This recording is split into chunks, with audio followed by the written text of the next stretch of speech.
प्रेम कोणावर आहे तुमचं? तुमचं घरात बायकोवर. मेली तुमची बायको,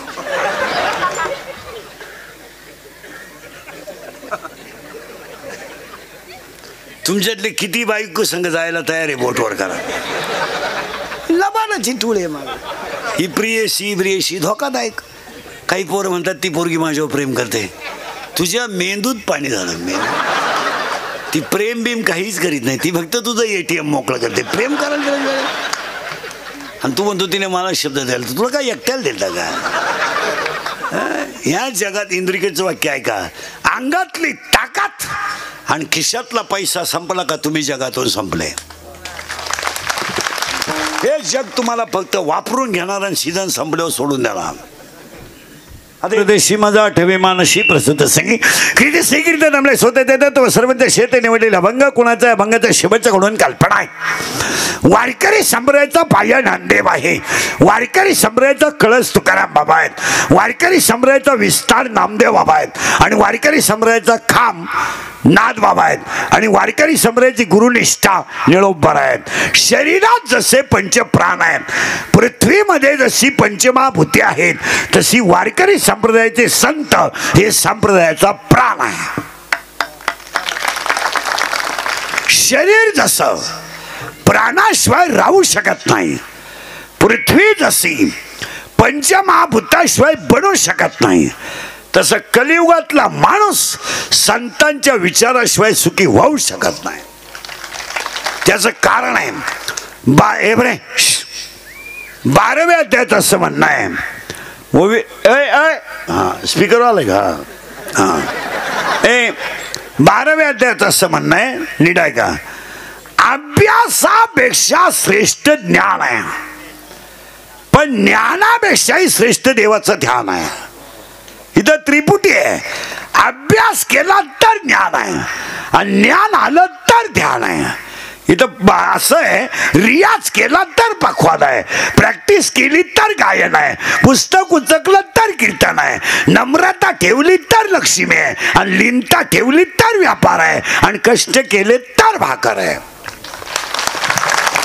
त्याला सूत्र आहे, अभ्यासापेक्षा श्रेष्ठ ज्ञान आहे, पण ज्ञानापेक्षाही श्रेष्ठ देवाचं ध्यान आहे. हे 12व्या अध्यायाचं म्हणणं आहे. पण 9व्या अध्यायाचं म्हणणं याच्या उलट आहे.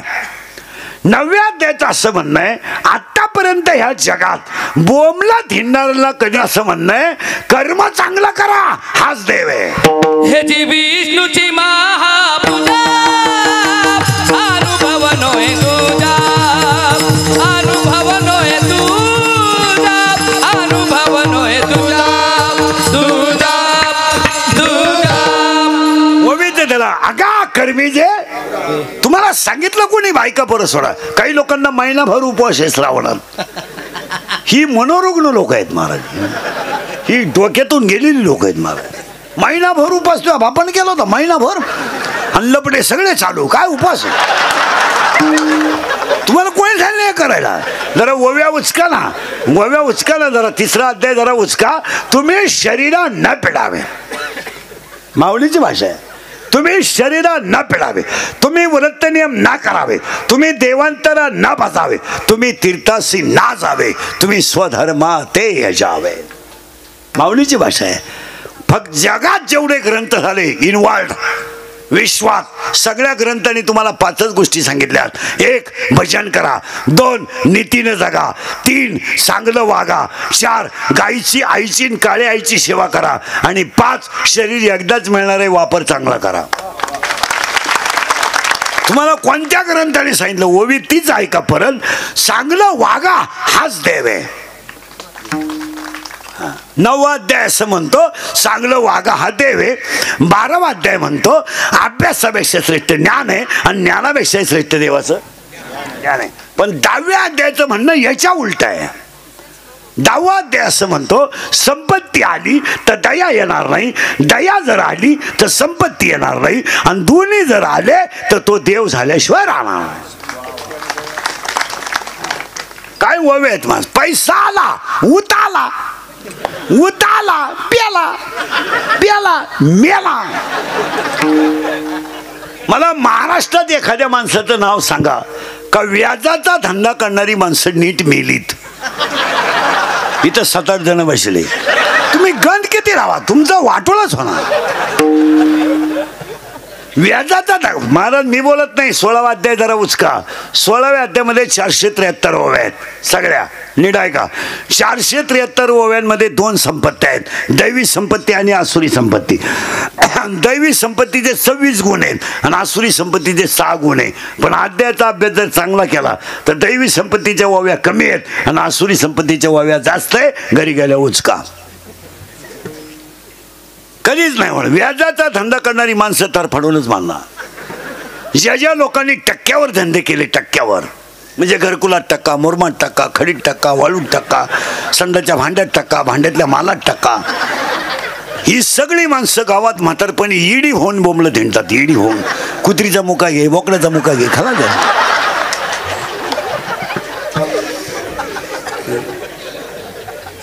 जेवढी जेवढी कोट्याधीश लोक झाली, कोट्याधीश, हे जनता लुटून एकही माणूस आतापर्यंत घरी मेलेला नाही. हॉस्पिटललाच मारणार आणि मारताना त्यांच्याजवळ 3 जणच असणार, डॉक्टर, कंपाऊंडर आणि नर्स. आणि 3 नाही माहित नाही हा कधी मिळालाय. तरी क्लिप पडली, त्यांना तीव्र झटका आला. ये ना झटका तीव्रच आहे ना. ते मृत्यूशी 2 महिने झुंज देत होते. झुंज? तू काय बिबट्या होता का झुंज द्यायला? ते झुंज नव्हते देत, ते गरिबाचा तळतळाट भोगीत होते. इंद्रिकेचं वाक्य आहे, ध्यानात ठेवा, सगळ्याला माफी आहे, कर्माला माफी नाही. सगळ्याला माफी आहे, कर्माला माफी नाही. पुढचं ऐका. सत्ता, पैसा आणि गुंडशाहीत तुम्ही काही करू शकता. सत्ता, पैसा आणि गुंडशाही, दडपशाही, इथं विद्वत्ता चालत नाही. बोला तुमचं काय मत आहे? तुम्ही लाख हुशार असाल, सत्ते पुढे चालत नाही. तुम्ही साधा अभ्यास करणार.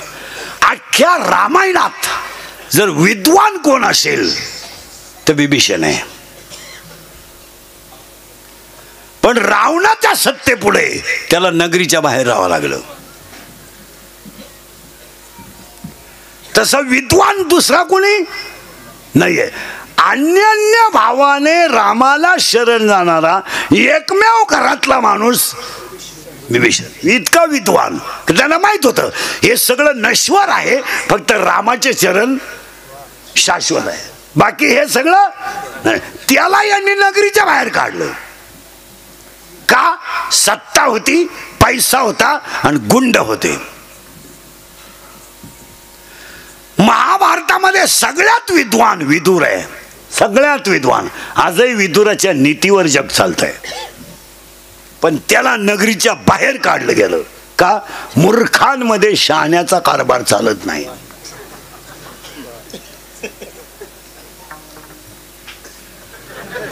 म्हणून अभ्यास करा तुम्ही. राम श्रीमंत आहे का रावण? तुम्ही आजारी आहे का? नाही. राम श्रीमंत आहे का रावण? राम. नियमानं कोणी कोणाला मारायला पाहिजे? जर 2025चा अभ्यास केला तर रावण कवाय म्हणला असता, हे 10 लाख घे, रामाचा गेम करून टाक, 3 लाख रुपये तुला हॉटेल नंबर 3 कडे मिळतील, टेबलाला खाली चिठ्ठी चिटकले, कपडे बदलून माणूस गेटवर भेटेल, साहेबाशी सेटलमेंट करून घे आणि रामाचा कार्यक्रम यशस्वी.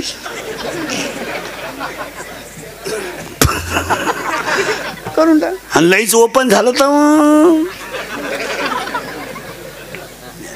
इथं रामाने रावण का मारला त्याचं उत्तर ऐका. रामाची संपत्ती दैवी आहे आणि रावणाची संपत्ती आसुरी आहे. आणि आसुरी संपत्ती, दैवी संपत्ती पुढं आसुरी संपत्ती कधीच टिकू शकत नाही. थोडं म्हणून पुन्हा उलट फिरायचं आपल्याला. सत्ता, पैसा आणि गुंडशाही समोर विद्वत्ता चालत नाही. पण ऐका बरं का, बदलले वाक्य करू शकता तुम्ही, पण ह्या जगात तुम्ही तिघांचं काहीच करू शकत नाही. काहीच. 1 काळ, 2 मृत्यू आणि 3 निसर्ग. डोकंच बंद झालं तुमचं. सांग तुझा बाप मारायला लागला ना, या मला एक 5 कोटीचा चेक ले आणि तुझा बाप सकाळपर्यंत राहू दे, ले चेक. नाही तर 10-5 गुंड पाठव, या मला 95.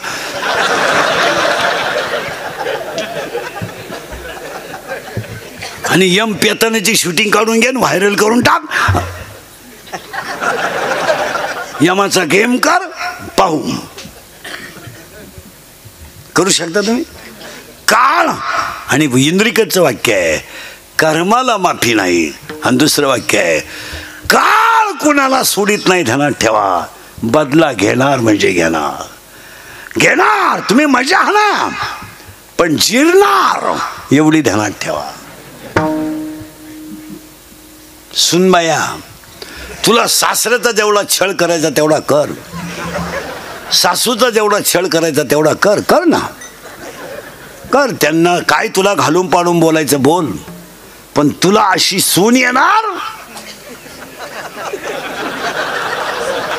तुझा यशस्वी कार्यक्रम होणार आणि मग तू दिंडीत येणार. बाकी काय.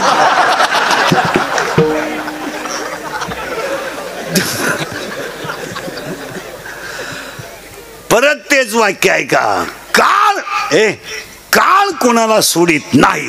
याच्यावर तुमचं काय मत. काळाची तरी तिसरं सकाळपासून मी एक कीर्तन नाही करीत महाराज, कधीच नाही. ते आपल्याला एक केल्यावर जमतच नाही, एक केल्यावर झोपच येत नाही. हलके हाती 3, अंतर काटलं 4, पोटासाठी करावं लागतं. तुम्ही म्हणाल तुझा पोट तरी केवढं आहे, तसं नाही. वाक्य ऐकायचे का, इंद्रिकचे वाक्य आहेत महाराज. शरीर सुंदर आहे तोपर्यंत जग सुंदर आहे. एकदा हे थकलं ना, ही सगळी गुंडांची टोळी आहे. ही बायका पोरं प्रियशी प्रियशी ही सगळी भामट्याची टोळी आहे. यांच्यातलं कोण खरं आहे. सगळ्यात जास्त प्रेम कोणावर आहे तुमचं. तुमचं घरात बायकोवर. मेली तुमची बायको,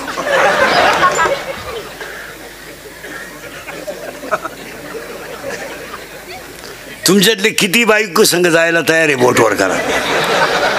लबाडाची टोळी आहे. ही प्रियशी प्रियशी धोकादायक. काही पोरं म्हणतात ती पोरगी माझ्यावर प्रेम करते. तुझ्या मेंदूत पाणी झालं. ती प्रेम बिम काहीच करीत नाही, ती फक्त तुझं ATM मोकळं करते. प्रेम करायला आणि तू म्हणतो तिने मला शब्द द्यायला, तर तुला काय एकट्याला दिलता का. ह्या जगात इंद्रिकेचं वाक्य आहे का, अंगातली ताकद आणि खिशातला पैसा संपला का तुम्ही जगातून संपले. हे जग तुम्हाला फक्त वापरून घेणार आणि सीझन संपल्यावर सोडून देणार. आता हे माझं मशीन चांगलं आहे म्हणून लोक तारीख घेत आहे. उद्या 2-4 दात पडलं लोक काल तारीख घेत.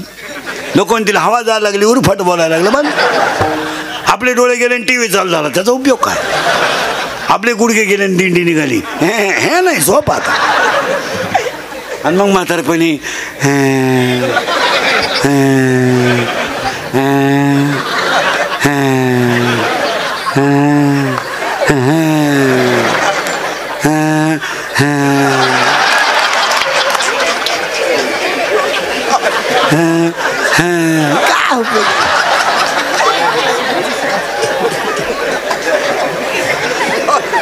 अरे उठा.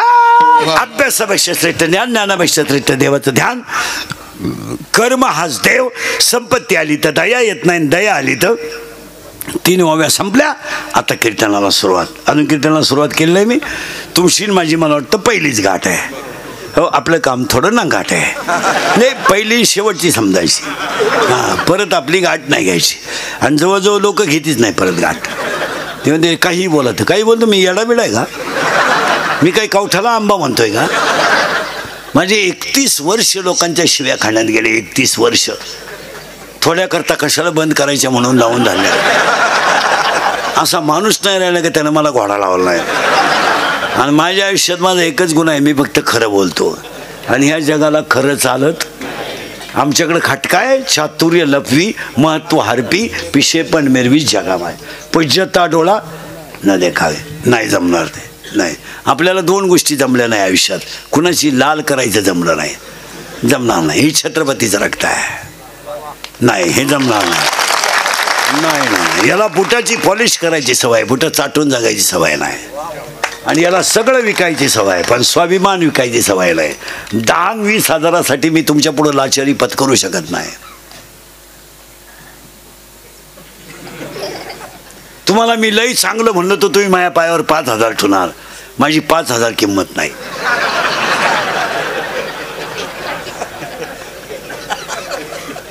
आणि 5,000साठी तुम्हाला बोकांडी घ्यायचं कशावर? हे आपल्याला छत्रपतीने शिकवलंय. काय शिकवलं माहिती तुम्हाला? भाकरी मिळालं नाही त्या दिवशी फुटाणे खा.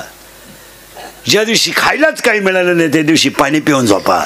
आणि ज्या दिवशी गादी नाही त्या दिवशी मातीत झोपा, दगडावर झोपा, पण लाचारी पत्करून जगू नका. हे आपल्याला छत्रपतीने शिकवलं. 20 रुपयाच्या 90साठी आपण दुसऱ्याच्या लागडात नाचणारी अवलाद नाही. तो नवरदेव भाड्या 20 रुपये आपले ओवळून टाकितो. 20 रुपये, आणि ते बी बँडवाल्याला देतो. आणि आपण त्याच्या पुढे नाचतो. इतकी भिकार अवलाद आपली नाही. कीर्तनाला 3 सूचना आहेत. कीर्तनाला करायची सुरुवात अजून केली नाही. तुमची माझी पहिलीच गाठ आहे. कीर्तनाला दरिद्र्यवाणी बसायचं नाही. तोंड सोडून यायचंच नाही. लांब बसायचं, चांगला चप्पल जोड पाहायचा. नको खेद करो. हो, पण नाही, पण ते खरमरीत बसायचं. कीर्तनाला दुसरी सूचना आहे. आपल्या कीर्तनाला बोलावं लागतं. बोललं तरच कळन, नाही तर काहीच कळायचं नाही. पहिलंच काही कळलं नाही, पुढं काय कळायचं? आणि कीर्तनाला तिसरी सूचना आहे. शंका जर अभंगात असली तर जाग्यावर विचारायची. Open challenge. कुणालाही मी 2 महिन्यानं उत्तर देणार. पुस्तकं उलटे पालटे करून देणार, पण देणार. पण मी गेलो बोंबलायचं नाही. मला पटलं नाही. तुझं तुझ्या बायकोचं पटानं माझा काय संबंध? आणि तुला पटाव म्हणून आम्ही कीर्तन करतो हे तुला कोण सांगितलं? आम्ही काय कीर्तनकार आहेत का? आम्ही पांडुरंगाचा निरोप पोचवणारे गडी आहेत. पांडुरंग आमचा बाप आहे, रुक्मिणी आमची आई आहे. आम्ही फक्त फेटा बांधणार, कंबार बांधणार. कृष्णा माऊलींच्या परिसरात कीर्तने देव बुद्धी देतील तसं. आम्ही कोण? काही लोक म्हणतात मी ग्रामपंचायत सदस्य आहे. अख्ख्या गावात येडा माणूस तुझ्या इतका दुसरा नाही. तुला कोण सांगितलं तू ग्रामपंचायत सदस्य? अरे तुला सदस्य व्हायला 13 लाख रुपये लागले. तू सदस्य नाही, तुझा गेम केला गावाने 13 लाखाला. आम्ही पांडुरंगाचा निरोप पोचवणारे गडी आहेत. पांडुरंग आमचा बाप आहे, रुक्मिणी आमची आई आहे. आम्ही फक्त फेटा बांधणार, कंबार बांधणार. कृष्णा माऊलींच्या परिसरात कीर्तने देव बुद्धी देतील तसं. आम्ही कोण? काही लोक म्हणतात मी ग्रामपंचायत सदस्य आहे. अख्ख्या गावात येडा माणूस तुझ्या इतका दुसरा नाही. तुला कोण सांगितलं तू ग्रामपंचायत सदस्य? अरे तुला सदस्य व्हायला 13 लाख रुपये लागले. तू सदस्य नाही, तुझा गेम केला गावाने 13 लाखाला. तुझ्या ध्यानात कोण आहे तू? 13 लाख घालून येड्या बाबळीला बोर्ड लावतो हार्दिक अभिनंदन. तू येणा आहे का शहाणा आहे? माझ्यामुळे तुमचा संसार झाला, मी म्हणून राहिले, दुसरी राहिली नसती. त्यानं तिसरी केली असती, त्याला काय अडचण? गडी येतो त्याला काय? माझा पाय लागला. तुझा पायच तसा आहे. तुझा पाय तुझ्या बापाच्या घरून येताना 1.5 एकर इकून आलाय. इकडं काय दिवा लावायचं? काय काय? हो. आणि 3 मुद्दे संपले. अभंगाला सुरुवात. आता बोलावं लागेल, पटापटा बोलायचं आहे. आज कीर्तनाला घेतलेला अभंग काकड्याच्या मालिकेतला, भोपाळीच्या मालिकेतला खालून 2 नंबरचा आहे. अभंग डोळे झाकून माऊलीचा आहे. का? अभंगाला शेवट बाप रखमा देवर आहे. आणि बाप रखमा देवर शेवट आहे. अभंग माऊलीचा आहे. जरा किचकट 1-2 मुद्दे आहेत, तेवढे तुमच्या पुढे मांडतो. रेडा वेद बोलला, निर्जीव भिंत चालली, मुलीचा मुलगा झाला आणि पाठीवर मांडे घासले, ये भाजले. याच्यापेक्षा तुमच्याकडे ज्ञानोबा राहायचे चमत्कार कोणते? 10 मिनिटं घ्या. सगळे माळकरी, मोकार अंगाला गण चोळणारे सगळे सांगा. सांगा मला. रेडा वेद बोलला, निर्जीव भिंत चालली, जयपाल राजाच्या मुलीचा मुलगा केला आणि पाठीवर मांडे भाजले. याच्यापेक्षा ज्ञानोबारायची काय चमत्कार तुम्हाला माहिती आहेत? करेक्ट. आता त्याच्या पुढचा चमत्कार ऐका. चमत्कार 6 सांगतो तुम्हाला मी ज्ञानोबारायचे. विश्वातला पहिला चमत्कार आहे. विश्वातला, जगातला नाही. विश्वातला पहिला चमत्कार आहे. सगळ्यात कोवळे संत ज्ञानोबा आहेत. ह्या विश्वात जर कोवळं बाळ कोणतं असेल तर ते ज्ञानोबा आहेत. बस विश्वातली सगळ्यात मोठी क्रांती. जे बाळ 16 वर्षाचं होतं ते बाळ विश्वाची आई झालं. हा विश्वातला पहिला चमत्कार. इथं 70 वर्षाच्या म्हाताऱ्याचं पसायदान पाठ नाही, तो विषय सोडून द्या. आणि त्याने सकाळपोत राहूही नाही. ही गाड्या घेणं, बंगला बांधणं, बायको करणं, पोरं पैदा करणं हा काही इतिहास आहे का? तू पोराचा बाप झाला म्हणजे काही गडबीड काबीज केला का? काय केलं काय तू? हॅलो मला मुलगा झाला, काही मिरवणूक काढायची तू का? आतापर्यंत कोणाला जमलं नव्हतं, तुला एकट्यालाच जमलं. अख्ख्या गावात तू एकटाच न रे का? अरे पागला, तुला एकच झालं एका वेळेस. बाकी प्राण्यांचा अभ्यास कर, 12 होतात रंग बदलून. आणि तुला एकच झालं तर पालटं पडायला लागलं का टेटसला, उताना पडायला लागलं का टेटसला, दात वासवायला लागलं का टेटसला. अरे तुला हाणताना टेटसला ठोई. पहिल्या अध्यातले वय पहा जरा कसे आहेत. मुक्याला बोलवण्याची ताकद फक्त सरस्वतीत आहे. लोखंडाचं सोनं करण्याची ताकद फक्त परिषद आहे. मेलेल्याला जिवंत करण्याची ताकद फक्त अमृतात आहे. जगाला सुखी करण्याची ताकद फक्त संतांच्या ग्रंथात आहे. आणि विश्वातला पहिला चमत्कार आहे. 6 चमत्कार ऐका.